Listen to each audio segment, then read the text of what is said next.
Was that the approach that you took with Yes. I Just Want to Stop? No, Um, that was a little bit different because that was a bit of a sidetrack in the sense that I had a career where I was selling out all the 4,000, 5,000 seaters in the 70s, and I was quite happy with that because I had developed my own audience from powerful people, Storm and Sun Up, and Just a Gemini, and Popper in Paradise.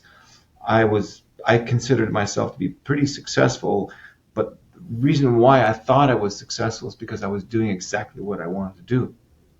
And when people would say, well, maybe you think about having a hit single, I say, it could be good, but it has its drawbacks because once you have that hit single, people are going to expect you to do that all the time, and you're going to develop a lifestyle and a career according to that single, and then you become a satellite of that single and what it should bring after that.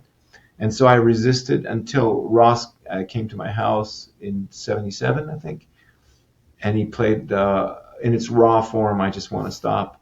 I said, yeah, I guess we need to record that song, and of course it became a very very big hit, and so I felt the responsibility of having to do it again, and we got pretty close to it as far as singles. It was a top five single, "Living Inside Myself," and then we had some others that did pretty good on the world stage, like Black Cars and Wild Horses and a few others. But it wasn't long after I Just Want to Stop. Maybe it was like 6 to 8 years after that where I just said, no, I was correct. I don't want to pursue this. I want to pursue a musical career, and those who are willing to come, let them come. If they don't want to come, then don't come.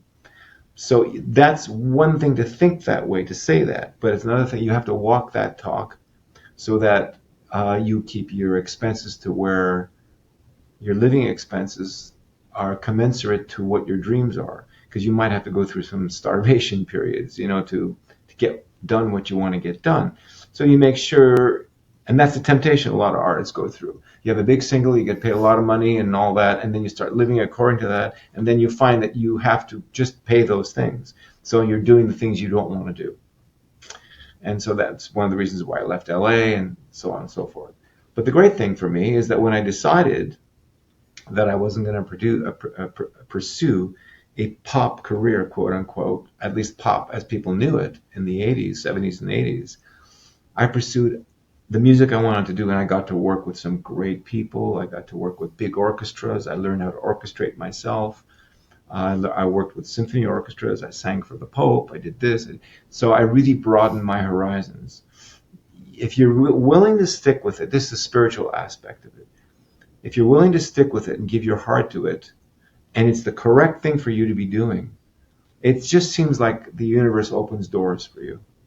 Now, there's a period of time of entropy, or, you know, you're sort of stuck, inertia.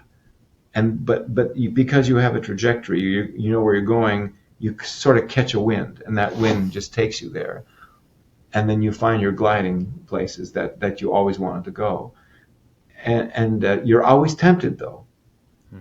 to do things that will inauthenticate yourself, but they're Yeah. alluring. They're a lot of money, working with people that are cool, but you know in your heart it's the wrong thing to do.